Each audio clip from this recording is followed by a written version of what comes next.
많이 놀라실 거예요. 네. 300평짜리 규모를 갖고 있습니다. 여기서 카페에서만 있는데도 하루에 최소 7,000보를 왔다 갔다 해요. 보통 이 정도 하면은 그래도 한 큰 거 4장 정도는 생각을 하셔야 된다고 저는 감히 생각하고. 네.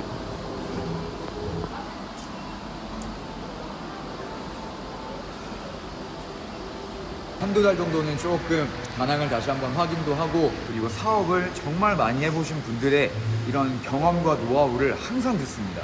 네. 대표님 안녕하십니까? 안녕하세요. 대표님 소개 한번 부탁드리겠습니다. 안녕하세요. 다낭에서 공정형 카페를 운영하고 있는 베트남 살이 벌써 6년차 이현이라고 합니다. 반갑습니다. 아우 반갑습니다. 역시 실물이 더 아유, 대단하신데요. 아닙니다. 너무 오랜만에 뵙는 것 같아요, 대표님. 그렇죠. 제가 한국에 있었으면은 뭐 오며 가면 인사라도 좀 드릴 텐데 멀리 또 베트남 다낭에 와 있다 보니까 오시는 분들은 제가 인사드리겠지만은 어쨌든 해외 생활하고 있어서 요즘 소식이 좀 뜸했는데 와 주셔서 너무 반갑습니다.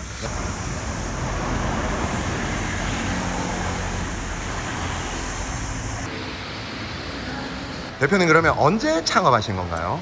정확히 제가 이제 2022년에 외투법인을 만들어서 3월에 들어오게 됐어요. 베트남 격리가 끝나자마자 한두 달 정도는 조금 다낭을 다시 한번 확인도 하고 하노이 가서 이제 도면도 그리고 공사가 우리가 사실 맨땅이었었어요. 네, 그래서 건물을 중축하다 보니까 건축까지 하게 되어서 공사가 한 8개월 정도가 들어가서 올해 2023년 3월, 4월부터 본격적으로 운영이 되고 있죠. 그러면 여기 직원은 한 몇 분 정도 되세요, 대표님? 꽤 많아요. 한 네, 몇 총 분 22명을 같이 식구로 지금 맞아들이고 있는데 많은 이유는 일단은 저희가 카페 직원도 있어야 되고 감미라고 하는 디저트 메뉴도 있고 알죠, 케이크도 알죠. 있어요. 여기 투어로 운영되고 있는 직원분들, 그리고 한국어 가능한, 통역 가능한 친구들, 그리고 한국 사람, 그다음에 중국 투어까지 있다 보니까 중국어 하는 직원까지 포함해서 총 22명이다 보니까 가져가야 될 짐이 상당히 좀 많은 편입니다. 부담스러워. 어깨가 무거우시겠어요. 네.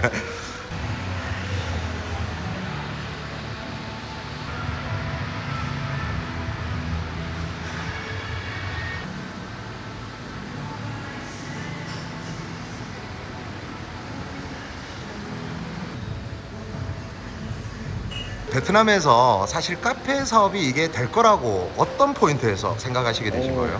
가보신 분도 계시겠지만 발랏이라는 곳에 가게 되면은 진짜 넓은, 정말 눈에 담을 수 없는 커피 농장을 직접 체험하실 수가 있어요. 제가 이제 뭐 위즐 커피라던가 베트남에서만 드실 수 있는 뭐 연유 커피, 가장 대중적인 코코넛 커피, 이런 것들을 한번 직접 먹어보고 만들어내는 과정을 보니까 원산지 국가에서 하는 게 맞다라고 생각이 들고, 한국에서 많이들 말씀하시는 게 너는 왜 한국에서 안 하니? 라는 말씀을 하는데, 한국은 온라인으로도 충분합니다. 네. 원산지 국가에서 하는 게 가장 효과적인 것 같다는 생각이 들고, 유통이라던가 아니면 이제 제조 같은 것도 확실하게 좀 믿음이 생겼기 때문에 농장과 직접 계약을 하면서 좀 더 평화롭고 빠르게 좋은 원두를 받고 있죠. 그러면 하루 일정은 어떻게 되세요, 대표님? 하루 일정, 매번 스케줄은 뭐 많이 받지만 기다리는 커피숍은 아니에요. 투어로 오시는 분들도 상당히 좀 많이 찾고 계시고, 요즘에 특히 기업 행사, 그다음에 만찬 행사, 포상휴가, 이렇게 좀 단체로 오는 큰 회사분들이 상당히 좀 많으세요.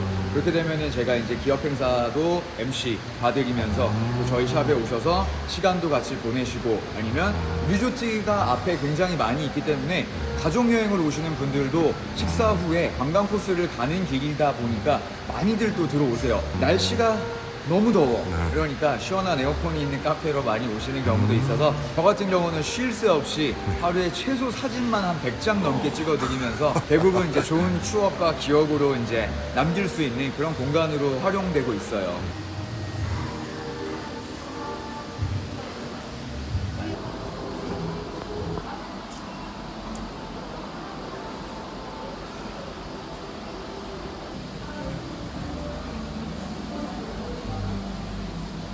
칼디 커피 굿즈인가요? 그렇죠. 저희가 가장 이제 주력으로 하고 있는 제품들이고, 네네. 남들과 좀 다르게 하다 보니까 네네. 커피를 싫어하시는 어르신분들 같은 경우는 이제 건강한 티백 같은 것도 다 준비가 되어 있고, 이런 굿즈 같은 이런 컵도, 시드컵도 다 되어 네. 있고, 중국 투어랑 대만 투어는 네. 무조건 금이에요. 그렇죠. 네. 우리나라는 은을 들여도 아무런 뭐 없으세요. 네. 중국 애들은 이걸 보는 순간 이걸로 다 바꿔갑니다. 남들은 이걸 아예 안 하시거든요. 네네네. 그래가지고 이렇게 또 되어 있고 네. 항상 저희 같은 경우는 이렇게 박스로 되어 있는 이건 비누 세트예요. 이런 것들도 네네. 여성분들 입장에서는 또 좋아하는 또 오가닉 유기농이니까 이게 이제 커피, 네. 커피 비누, 노니 비누 같은 경우는 이제 베트남의 건강식품, 네네네. 마사지샵 가면 항상 맡을 수 있는 레몬 글라스. 더 이제 고급적인 선물을 하고 싶다라고 하시면 네네. 이렇게 박스로 되어 있는 커피를 선물하시게 되면은 훨씬 더 좋아하시죠. 그러니까 이런 것들은 박스 값이 뭐 상당히 좀 부담스럽긴 하지만 네네. 선물을 하는 사람과 선물을 받는 사람은 달라요. 이런 것들도 항상 잘 준비가 되어 있어서 네. 좋아들 하세요. 대표님 여기가 몇 평 정도 되나요? 일단 뭐 벽과 기둥이 없기 때문에 상당히 좀 개방감이 큰 편인데 네. 실제로 이제 평수를 들으시면 좀 많이 놀라실 거예요. 네. 300평짜리 규모를 갖고 있습니다. 저도 상당히 좀 부담스럽습니다. 여기서 카페에서만 있는데도 하루에 최소 7,000보를 왔다 갔다 해요. 운동하는 거랑 크게 다르지 않기 때문에 저는 굳이 지금 헬스장을 가지 않습니다. 게다가 2층까지 있어가지고 계단 오르기까지 하면은 살찔 시간이 없어요. 오토바이 타셔야 되는데 여기서 안에서? 오토바이 타고 다녀도 될 정도고 직원분들에게 항상 이제 워키토키 무전기를 이용해서 저희가 대화를 많이 하다 보니까 직원분들도 꽤나 많이 다이어트가 된다고 하더라고요. 그러면 대표님 창업 비용을 좀 여쭤봐도 괜찮을까요? 이게 한국이랑은 좀 많이 달라요. 네. 뭐 대부분 동남아 국가라고 해서 엄청 쌀 것이다라고 생각하는데 제가 봤을 때 이제 전 세계는 어느 정도의 평균치라는 게 좀 잡혀 있다고 저는 봐요.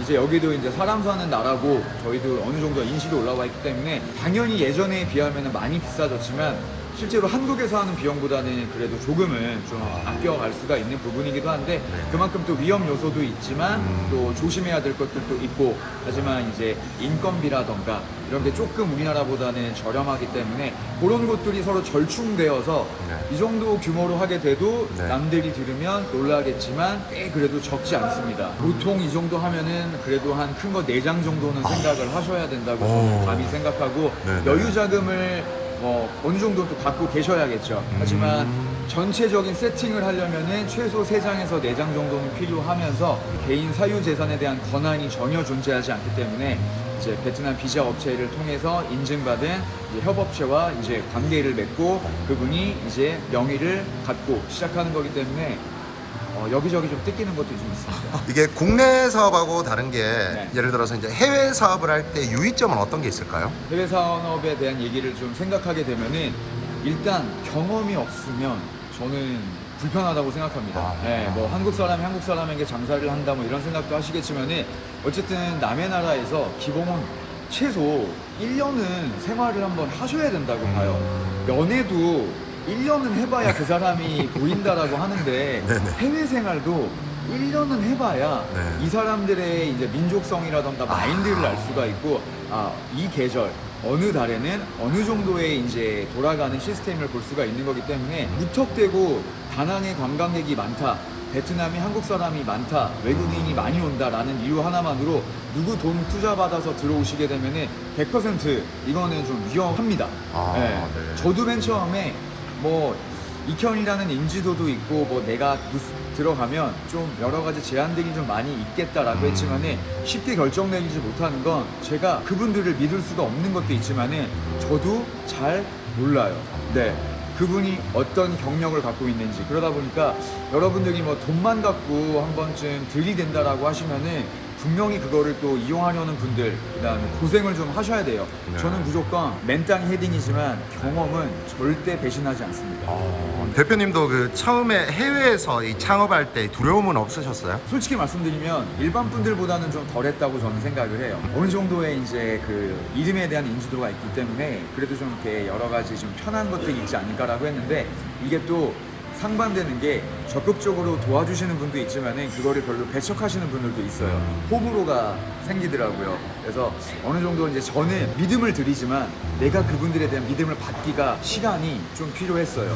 그래서 절대 무턱대고 귀가 좀 얇으신 분들은 진짜 솔깃한 제안을 받으신다고 무턱대고 몰빵하시면은 저는 좀 감히 좀 두려운 말씀을 좀 드리고 싶고 어쨌든 그나마 저는 좀 자신 있는 저의 어떤 좀 모습을 좀 많이 보여드리면서 그래서 제가 벌써 해외 생활을 벌써 5년, 6년째 하고 있지만은 급하게 가지 않는 이유가 저도 계속해서 체크하고 확인해요. 좋은 아이템들도 다시 한번 돌다리 두드려보고 주변 분들에게 한 번씩 여쭤보고 네, 그리고 저 같은 경우는 이제 여기 진짜 오래 계신 분들 그리고 사업을 정말 많이 해보신 분들의 이런 경험과 노하우를 항상 듣습니다. 그게 절대 무시 못하더라고요.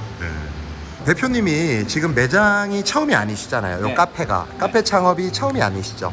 몇 번째신가요? 이게 지금 다낭에 2018년도 1호점, 2019년도 2호점, 3호점 이렇게 오픈이 되다 보니까 많이 공부도 되고 많이 배우기도 하고 몸도 많이 바쁘고 정신도 없고 했는데 이게 안타깝게 이제 굉장히 좀 잘 됐었어요. 돌이킬 수 없는 그런 시간들이 있었는데 막상 끝나고 보니까 별것도 아니었던 느낌이 또 드는데 이름으로써 또 하나 배우게 됐죠. 아, 내수 시장을 공략해야 남의 나라, 즉 베트남이라는 곳에서도 내가 안정적으로 유지할 수 있겠구나 라고 해가지고 사실 그 전에는 한국 사람들밖에 생각을 안 했어요. 네, 하지만 외국인 분들 그리고 여기 현지 로컬 분들 이런 분들까지 타겟이 돼야 된다라는 생각을 갖게 되니까 뭐 이렇게 또 인생을 또 경험하게 되면서 또 스스로 부딪히고 공부하게 되고 다시 발전하게 되는 그런 시간이 되는 것 같아서 힘든 시간이지만 다들 고생 많으셨습니다. 창업하시는 분들은 진짜 아마 고민을 많이 하시게 됐을 거예요.